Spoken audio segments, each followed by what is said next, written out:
ठीक है। अब देखिए, जब हम कंपटीशन देने जाते हैं तो हमें कुछ ऐसे प्रश्न मिलते हैं जो सिंपल इंटरेस्ट पे आधारित होते हैं।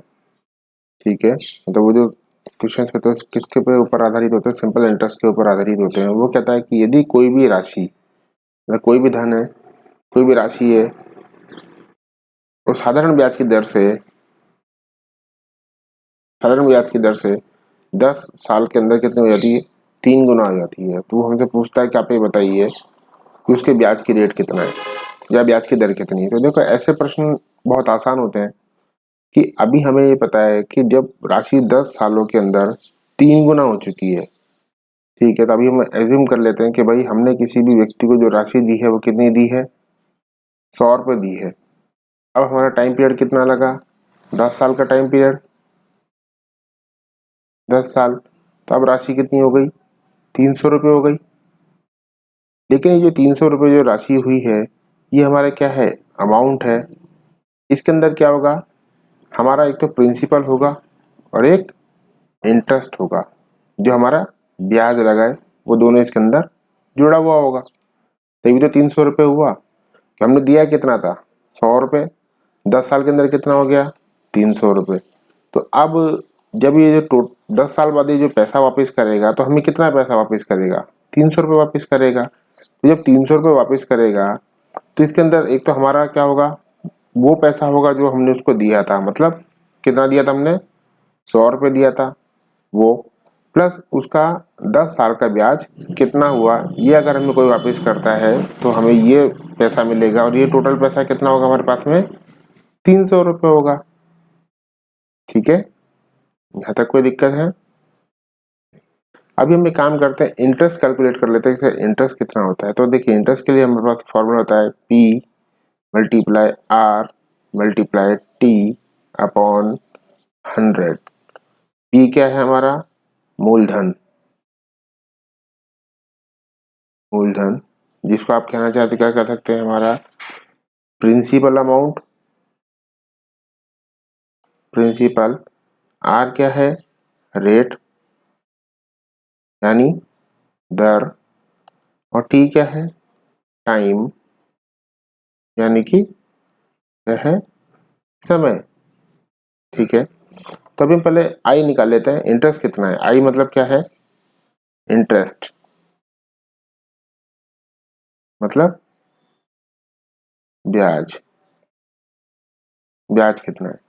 ठीक है, तो I निकाल लेते हैं। सबसे पहले I निकालने के लिए क्या करते हैं, P कितना है, 100 अपॉन रेट मालूम है, नहीं पता कितना है, टाइम पता है, हाँ पता है कितना है, 10 साल, अपॉन 100। तो ये 100 से 100 कैंसिल, तो I इक्वल टू कितना बच गया हमारे पास में, 10R। ये वाला वैल्यू अब क्या रखेंगे हम, इसके अंदर पुट कर दें। तो क्या हो गया, 300 इक्वल टू 100 प्लस 10R। तब 10R इक्वल टू कितना हो जाएगा, ये इसको इधर ले जाओ, कितना बचेगा, 300 में 100 का तो कितना बचा, 200। तो R इक्वल टू कितना आ गया, 20%। इसका मतलब हमारा रेट का इंटरेस्ट कितना है, 20% का रेट ऑफ इंटरेस्ट है। देखिए, ऐसे क्वेश्चन आप बहुत आराम से कर सकते हैं। आप क्या कीजिए, एक डेटा एज्यूम कर लें कि भाई हम कितना पैसा दिया, हम एज्यूम कर ले 100 रुपये। 100 रुपये पर आप कैलकुलेशन करिए, आपको बहुत आराम से सब कुछ मिल जाएगा। यदि आप चाहें तो एक ट्रिक और है, उसका आप यूज़ कर सकते हैं। और वो ट्रिक भी चलो मैं आपको बता देता हूँ कि वो ट्रिक क्या है। अगर आपको रेट निकालना है तो n-1 multiply 100 upon 100 upon T. तो यहाँ से आप रेट निकाल सकते हैं। रेट कितना है, n क्या है, कितना टाइम्स हो गया हमारा राशि, कितना टाइम्स है, बाकी टी क्या है, टाइम है। ठीक है, अभी n कितना गुना हुआ, 3 गुना, माइनस 1 मल्टीप्लाई 100 अपॉन टाइम कितना है हमारे पास में, 10। तो इसका आप सॉल्व करेंगे तो आपको कितना मिलेगा, 2 इंटू 100 अपॉन 10। ये कितना हो गया आपके पास में, 20% आपका रेट हो गया। ठीक है, आपको जो मेथड अच्छा लगे आप उसे सॉल्व कर सकते हैं। देखिए, मैं तो प्रेफर ये ना, जो मेथड अच्छा लगे आप उसको सॉल्व कर सकते हैं, लेकिन मैं तो प्रेफर यही करता हूँ कि आप इस तरीके से क्वेश्चन को सॉल्व करिए, बहुत आसानी से होंगे। क्योंकि यहाँ पर क्या होगा, आपको ट्रिक्स को याद रखना पड़ेगा। और अब हजारों क्वेश्चन से तो हजारों ट्रिक तो आप याद रख सकते नहीं है। आप मेथड को ध्यान में रखिए कि इस तरीके से बहुत आराम से निकाल सकते हैं। ठीक है, चलिए क्वेश्चन और प्रैक्टिस कर लेते हैं। आई बोलता है कि यदि कोई राशि 12 साल में 9 गुना हो जाती है तो ब्याज की दर कितनी है। तो ठीक है, देखो बहुत आराम से हमारे पास अमाउंट कितना, अमाउंट इक्वल टू क्या बोलते हैं हम लोग, प्रिंसिपल प्लस इंटरेस्ट। तो अमाउंट कितना, प्रिंसिपल एज्यूम कर लो कितना, 100।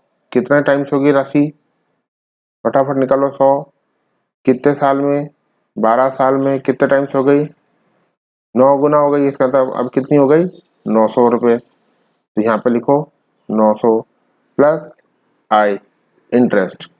ठीक है, इंटरेस्ट की कैलकुलेशन हम लोग कर लेते हैं। आई इक्वल टू क्या होता है, पी आर टी अपॉन 100।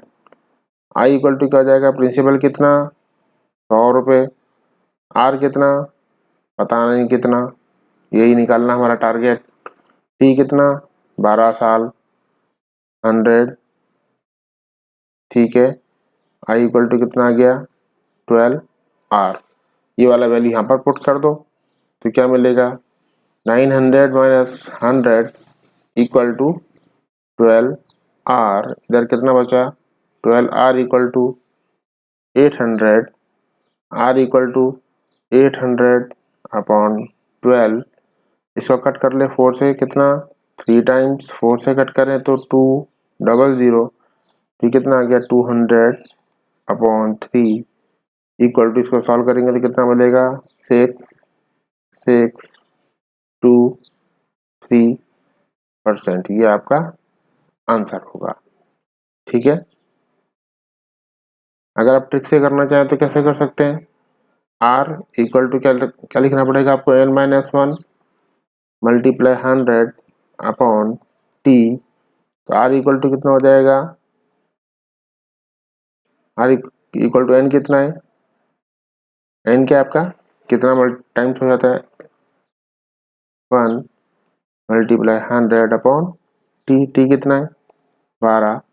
यहाँ भी देखिए आपके पास में क्या बचेगा, ये बचेगा, आप इसको कट कर लें, 4 से 2 टाइम्स, 4 से 3 टाइम्स, वापस से देखिए वही आ गया 200 अपॉन 3। इसका अंतर कितना हो गया, 66 2/3%।